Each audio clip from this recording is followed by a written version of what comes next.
पिछले वीडियो में हम लोग एक्यूट पैरोनिकिया के बारे में बात किए थे। इस वीडियो में हम लोग क्रोनिक पैरोनिकिया के बारे में बात करेंगे। तो जब नाखून के आसपास की जो टिश्यू होती है उसमें इन्फ्लेमेशन जब 6 वीक से ज़्यादा समय के लिए हो, मोर देन 6 वीक्स मतलब कि 1.5 महीना से ऊपर का ड्यूरेशन का हो, तो उसे क्रोनिक पैरोनिकिया कह दिया जाता है। तो क्रोनिक पैरोनिकिया जो होता है एक्यूट पैरोनिकिया से कई मायनों में मतलब कि उसमें डिफरेंस होता है।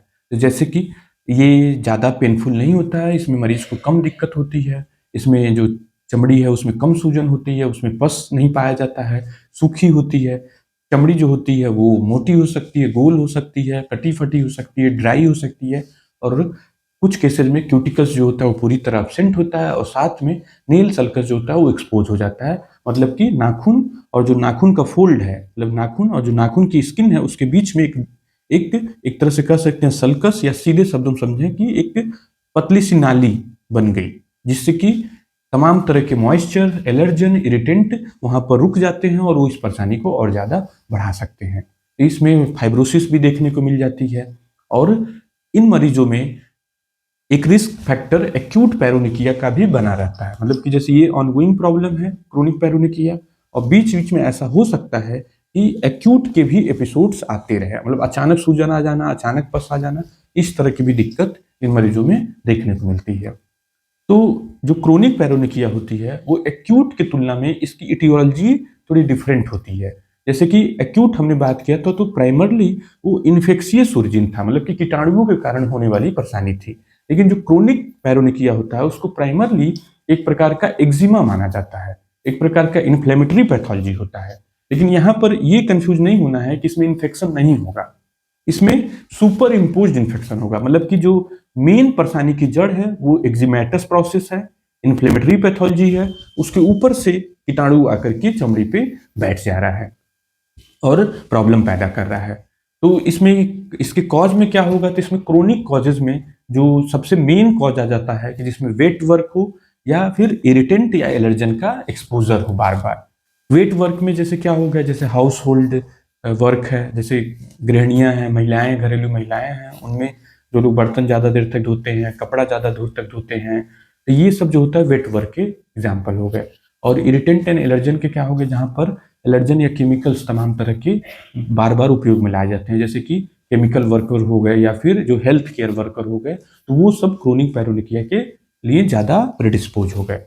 और यदि मरीज को डायबिटीज हो गई और एचआईवी हो गई या दूसरे इम्यूनो कंप्रोमाइज स्टेटस वाली बीमारियां हो गई, तो फिर ये कहानी और ज़्यादा कॉम्प्लिकेट हो जाती है और तमाम तरह के इन्फेक्शन ऊपर से आकर के बैठ जाते हैं। जैसे कि कैंडिडा नाम का इन्फेक्शन है, बैक्टीरियल, वायरल, ये ऊपर से आकर बैठ जाते हैं। तो इस तरह से प्रॉब्लम और ज़्यादा कॉम्प्लिकेट हो जाती है। इसको एक विशियस साइकिल के तौर पर इस प्रॉब्लम को देखा जाता है क्रोनिक पैरोनिकिया को, जिसमें प्रिडोमिनेंटली ये देखा जाता है कि जो नेल की इंटीग्रिटी है, मतलब कि जो नाखून की प्रोटेक्टिव मैकेनिज्म है जैसे क्यूटिकल है, ये प्रिडोमिनेंटली ब्रीच हो गई है, जिसकी वजह से नमी और बाद में चल के इन्फेक्शन रिटेन हो जा रहा है और प्रॉब्लम को किए जा रहा है और लंबे समय तक किए जा रहा है।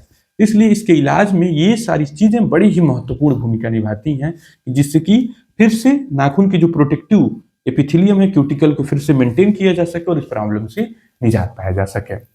इस इस प्रॉब्लम में केवल नेल फोल्ड ही नहीं डिस्टर्ब होते हैं, मतलब कि जो नाखून की स्किन है वही नहीं डिस्टर्ब होती है, क्योंकि लंबे समय से प्रॉब्लम है तो ये नाखून को भी खराब करने लगती है। तो नाखून को कैसे खराब कर सकती है, लंबी लंबी धारियां पैदा हो सकती हैं, लॉन्गिट्यूडनल रिजिंग बोली जाती है। फिर हॉरिजॉन्टल भी लाइंस बन सकती हैं। कभी कभी तो ऐसा होता है कि नाखून उबड़ खाबड़ हो जाता है, कभी कभी नाखून बीच से फट जाता है, क्रैक कर जाएगा जब प्रॉब्लम तीव्र ग्रेड का होगा। इसके अलावा नाखून का ग्रीनिश डिस्कलरेशन भी, मतलब हरे रंग का कलर भी देखने को मिल जाता है कई बार। तो वो क्यों देखने को मिलता है, तो ऊपर से एक कीटाणु होता है जिसका नाम होता है सूडोमोनास, उसका इन्फेक्शन हो जाए तो ये सब भी चीजें भी इसमें देखने को मिलती हैं क्रोनिक पैरोनिकिया में। और दूसरे क्या क्या कॉजेज हो सकते हैं, तो जैसा कि हमने एक्यूट में बात किया था, तो इसमें भी कुछ क्रोनिक इन्फेक्शन की कैटेगरी में जो इन्फेक्शन गिने जाते हैं, जैसे कि टीबी, कुछ रिपोर्ट्स है लिस्मेनिया की। इसके अलावा तमाम तरह की दवाइयां जो लंबे समय तक चलती हैं, तो उनकी वजह से भी ये प्रॉब्लम देखने को मिल जाती है।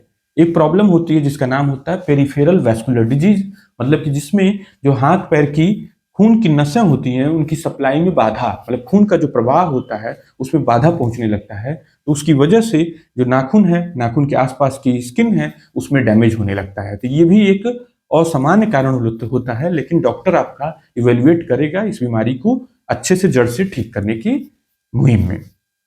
नेक्स्ट पार्ट आता है कि इसके ट्रीटमेंट में क्या क्या इस्तेमाल होगा।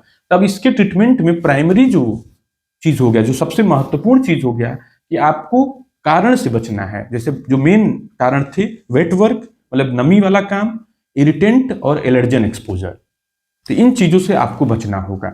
जैसे आपको अपने काम को मॉडिफाई करना होगा, काम की ड्यूरेशन को कम करना होगा, और यदि नहीं बच पा रहे हैं तो ग्लव्स अभी बाजार में तमाम तरह के उपलब्ध हैं जिनको आप पहन करके उपयोग में ला सकते हैं। जैसे रबड़ के ग्लव्स हैं जो कि लंबे साइज के होते हैं और अंदर उनके कॉटन की लाइनिंग होती है, तो ये सबसे परफेक्ट ग्लव माना जाता है। बाहर रबड़ की लेयर हो, अंदर कॉटन की, जिससे कि पसीना और थोड़ी नमी हो तो उसको तुरंत सोख ले कॉटन, या किसी तरह से पानी अंदर चला गया काम करते वक्त तो वो कंटिन्यूअस स्किन के एक्सपोजर में न रहे, वो कॉटन जो है उसे सोख ले। ये परफेक्ट विकल्प के तौर पे देखा जाता है, जो कि यदि आप अपने काम को नहीं बदल पा रहे हैं या काम की जो ड्यूरेशन है, अवधि है, उसको नहीं कम कर पा रहे हैं, तो उस कंडीशन में ये मेजर आपको अपनाना बहुत ही ज्यादा जरूरी है। नेक्स्ट पार्ट है कि जो इम्यूनिटी कंप्रोमाइज हो रही है उसको करेक्ट करना, जैसे डायबिटीज को करेक्ट करना, एचआईवी के लिए जो एचआईवी की ड्रग्स हैं उन सब चीजों का सहारा लेना, या फिर जो दूसरी इम्यूनिटी कंप्रोमाइजिंग बीमारियां हैं उसको ठीक करना। इसके बाद इसमें जो दवाई के तौर पर प्राइमरली उपयोग में लाई जाती है वो होती है कॉर्टिकोस्टेरॉइड ग्रुप्स की दवाइयां, जिसमें moderate to severe strong potency वाले कॉर्टिकोस्टेरॉइड इस्तेमाल में लाए जा सकते हैं, जैसे कि बेटामेथासोन, मोमेटासोन, क्लोबेटासोल, हेलोबिटासोल, और साथ में अब यहां पर प्लस माइनस जो होगा वो एंटी फंगल क्रीम होगा। तो बिल्कुल उल्टा ट्रीटमेंट है, एक्यूट का क्रोनिक से बिल्कुल अलग और भिन्न इलाज है। तो ये चीज एकदम स्पष्ट रूप से समझना होगा। यहाँ पर प्राइमरी थिंग हो गया स्टीरॉयड और प्लस माइनस एंटी फंगल या एंटीबायोटिक सोल्यूशन, जिसमें कि कैंडिडा का इन्फेक्शन सस्पिशन में है तो एंटी फंगल जैसे साइक्लोपिरॉक्स नाम का एंटी फंगल, या फिर कीटोकोनाजोल, सर्टाकोनाजोल, क्लोट्रिमाजोल, इस तरह के एंटी फंगल डॉक्टर साथ में प्रिस्क्राइब कर सकता है।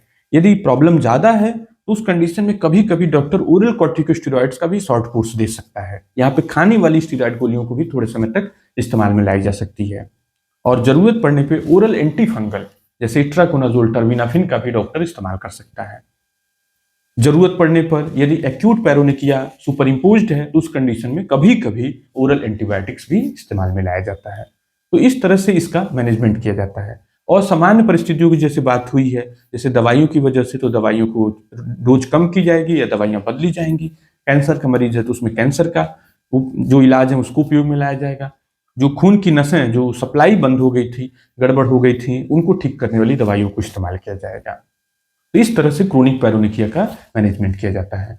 तो एक्यूट और क्रोनिक दोनों अलग अलग प्रॉब्लम है और दोनों का बिल्कुल ही अलग मैनेजमेंट प्रोटोकॉल है। तो इसको स्पष्ट रूप से समझा जाए और इलाज को प्रॉपरली फॉलो किया जाए, इस प्रॉब्लम से भी परमानेंटली निजात पाया जा सकता है। Thank you.